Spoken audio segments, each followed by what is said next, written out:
I'm Coach John Davis here. I hope everyone's having a great day. A couple weeks ago, I talked about financial statements, introduced the P&L, a balance sheet, and a cash flow statement.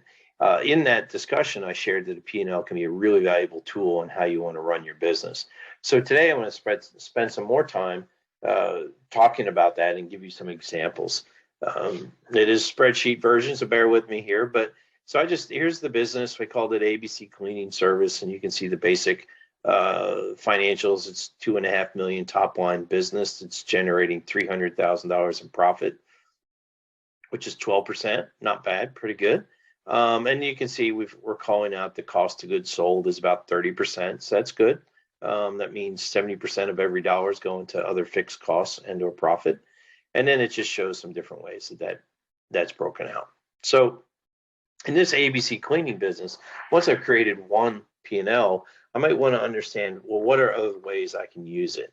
So in this example, I've created that business. I've divided that business into residential and commercial. Now, it doesn't mean you need to operate your business that way. You don't need a full residential group and a commercial group.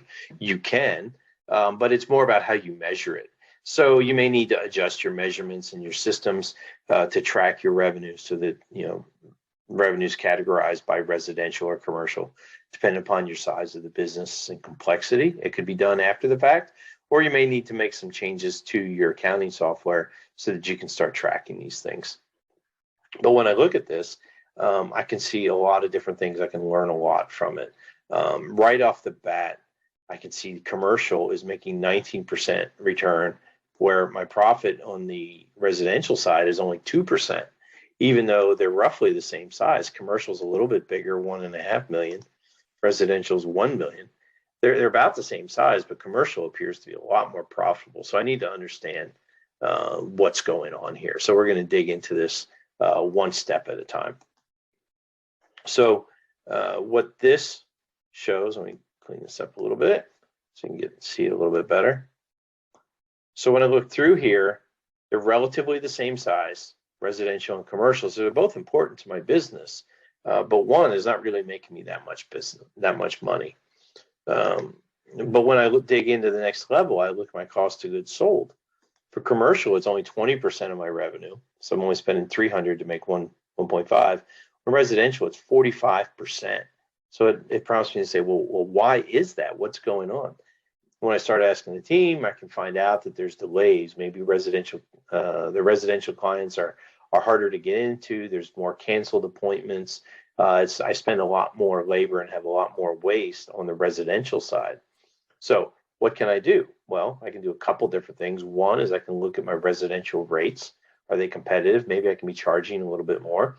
Or can I find ways to save time with those residential customers in terms of setting standards, having access to the homes, whatever it may be. Whatever I can do so I can reduce my cost of goods sold, or my cost, so I can increase my gross profit. Right now, in this first version of a P&L, I've taken my operating expenses, like my rent, and I've just spread them amongst the two segments as a percentage of revenue, which is a simple way to get started. But the other thing that I noticed, it's 40% of my business is this fixed operating expense. And I'm like, well, if I can reduce these categories by 10%, then I can add 4 points to the bottom line. Okay. And this is salaries.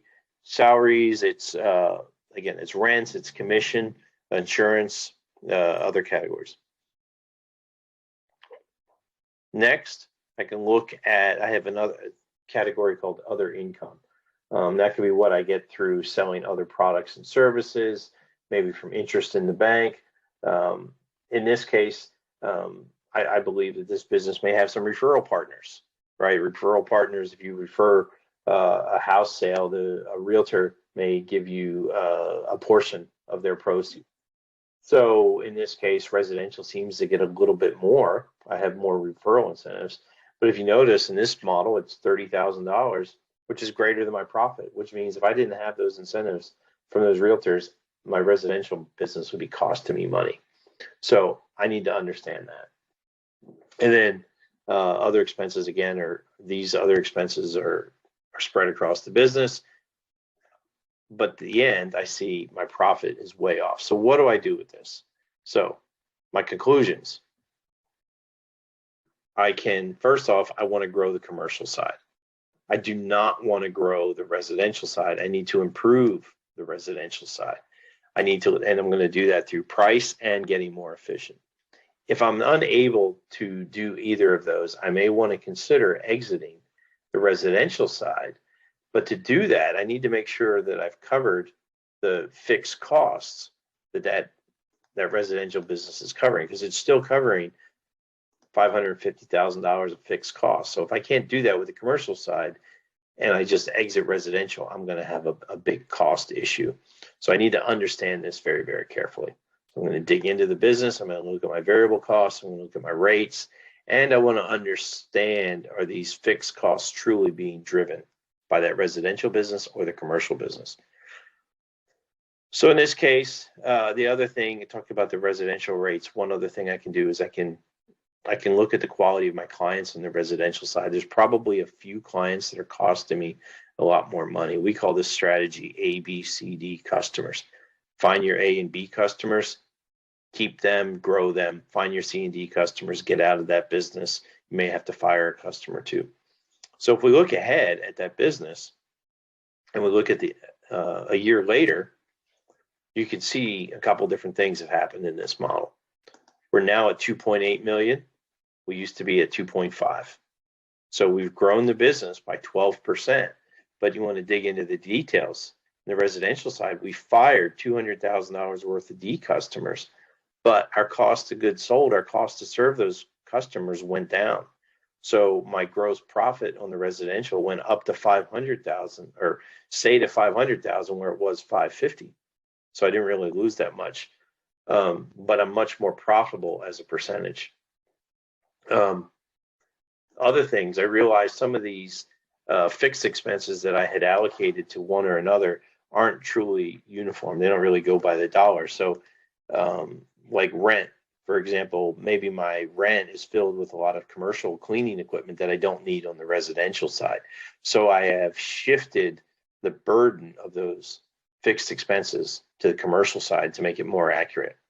And also in doing so, I realized in getting rid of some of those D residential clients and some other things, I was able to reduce my operating expenses by 10% to 900,000 just by focusing on them, by realizing what it did to my business is 40%. I want to reduce that, and I was able to get it down to 32%. So the other thing I did, so my referral partners on the residential side stayed the same, but I wanted to grow commercial. So I looked into more referral partners on the commercial side, and I was able to get $20,000 of more referral income in addition to the growth, which helped fuel the growth of the 500,000. So now you can see my earnings on residential are now 19% of sales. It's 155,000, where before it was 30,000. And you can see that's an increase of 500%, which is huge. On the commercial side, I was able to grow the business on the bottom line from 370 to 590, which is a 59% increase. So big improvement there. Income taxes, of course, went up, and then my profits went up 86% to 559,000, where it was 300,000. I had a nice business before, 300,000, 12%. Now I'm making 20%, and I have a smarter view of my business segments, residential and commercial. So what am I going to do now? Now I have this information, I'm a year in. Okay, now that my residential business is more profitable, I can begin focusing on the residential growth. I'm going to continue what I've been doing on the commercial side. But the other thing I want to do, now that I've recognized who my A clients are, I want to create some programs for my A grade customers. I want to create something that makes sure that I keep them because they're clearly my most profitable. I'm going to continue my cost reduction. If I can take a few more points of cost reduction out and continue my service levels and quality of service, then I'm going to keep growing my business. So that's going to improve my bottom line. Same thing, I'm going to look for more cost reductions on the fixed expenses. But remember, these are fixed, so they don't grow with the business. So as I get more utilization out of my building and my vehicles and my tools, my relative cost of those fixed expenses is going to drop. So I'm going to get some incentives, call that synergy. Next, I'm going to look at my residential referral partners. Now that I know I want to grow it, I want to refocus in growth, just as I've done on commercial. I want to put that on the residential side. I'm paying a lot more in tax. What am I going to do? Well, I'm going to make sure I have a tax account. I'm going to make sure I'm saving the right amount of money to pay my taxes, and make sure I have my accountant helping me. And then what am I going to do on the profit and income side? Well, I was going to take a vacation. Now I'm going to cancel that vacation rental, and I'm going to buy myself a vacation home, because I've now got $300,000 extra each year.